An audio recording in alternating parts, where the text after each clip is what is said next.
என்ன பாக்குறீங்க? சரியான இடம் தானான்னு பாக்குறேன். எதுக்குங்க? எதுக்குன்னு கேட்டா எப்படி? எல்லாம் இதுக்கு தான். இதுக்குன்னா? அப்பா யாரும் இல்ல. நாம இதுங்களாமா? எதுங்களா? இந்த சினிமாவுல ஹீரோயினும் ஹீரோவும் தனியா இருக்கும் போது இதுங்குவாங்களே, அத போல நாமளும் இதுங்களாமா? என்ன சொல்றீங்க? நீ படு.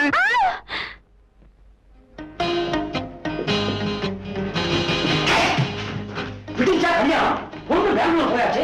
மாப்பிள்ளை நீ இங்கே என்ன போற? அப்பாவுக்கு தெரியாம எப்படி கல்யாணம்? அப்பாவுக்கு தெரியாம கால் பண்ணி அப்போ கல்யாணம் தாலி கட்டணும் இல்ல? புதுக்கூட்ட மாதிரி மாலை போட்டு ஓடாந்துறாங்க. நீயும் தேவையும் கல்யாணத்தை எப்படியாவது முடிச்சு வை அப்படின்னு உயிர் எடுத்தீங்க. எப்படியோ ஒரு சைடு அட்ஜஸ்ட் பண்ணிட்டேன். அப்ப ஒண்ணு செய்யறேன். இல்ல நான் உயிர் பண்றேன். என்ன ஒண்ணு? எதையாவது போய் சொல்லிட்டு இன்னைக்கே கிளம்பிடுறேன். சரவணா போய் தான் கையில ரெடியா இருக்க. அதாவது நம்ம பிரதமர் சாம்பசிவம் பொண்ணுக்கு அரக்குணத்துல நாளைக்கு காலம்பரம் கல்யாணம். நீ அரக்குணத்துக்கு பஸ்ல போற. சாம்பசிவம் பொண்ணு கல்யாணத்துக்கு நான் ப்ரொஃபசர் சாம்பசிவம் பொண்ணுக்கு கல்யாணமா? ஆமா சார். அவர் பொண்ணு கல்யாணமா? அவருக்கு ரொம்ப நல்லா தெரியுமே. அவர் பொண்ணே கிடையாது. அது வந்து பையனுக்கு கல்யாணம். அவர் பிள்ளைக்கா? அரக்கோணத்துல. அப்படி சொல்லு. படமா ஒரு காது குத்து நடந்தா கூட எனக்கு சொல்லாம செய்ய மாட்டா. இப்ப கல்யாணத்துக்கு இன்விடேஷன் அனுப்புனியா? அது சரவணன் கிட்ட சொல்லியிருப்பார். பர்சனலா சொல்லியிருப்பாரா? சொல்லியிருப்பான். ஆமாப்பா என்கிட்ட நேர்ல சொன்னார். இந்த கல்யாண பிஸியில நான் வரதுக்கு சான்ஸ் இல்ல. அப்பா நான் வர முடியாட்டாலும் மாப்பிள்ளை அழைப்புக்கும் முகூர்த்தத்துக்கும் சரவணா நீ அவசியம் வந்து இருந்துரு அப்படின்னு சொல்லியிருக்காங்க. என்னடா? ஆமாப்பா சொன்னார். அவன் நூற சொல்லுவா.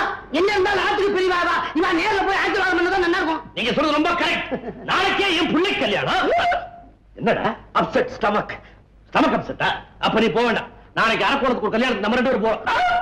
மறுபடியும் என்ன? ஸ்டமக் கிளியர் ஆயி போச்சு. கிளியர் ஆயி போச்சா? இருந்தாலும் நீ போக வேண்டாம். நீ படிக்கணும். நாங்களே போயிட்டு வரோம். ஐயோ மறந்தே விட்டனே. என்னையா?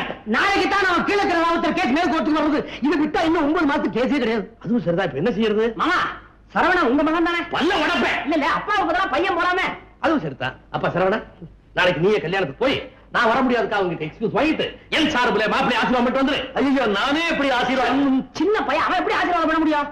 உள்ள பண்ணலாமா? சரவணா நீ இங்கேயே ஆசீர்வாதத்தை வாங்கிக்க. அதை அப்படியே கொண்டு போய் அங்க கொடுத்துரு. டிரான்ஸ்பர் ப்ராப்பர்ட்டி மாதிரி டிரான்ஸ்பர் ஆசீர்வாதம் அவ்வளவுதானே. போய் தள்ளுங்க மாமி பக்கத்துல ஜோடியா வந்து நின்னுங்க. ஆசீர்வாதம் வாங்கிக்க. அப்பா அது அம்மா அம்மா அந்த கால் என்ன ஆசீர்வாதம் பண்ணுங்க. தீர்க்க சுமங்கலி பவ. மகராசனா இருப்பா.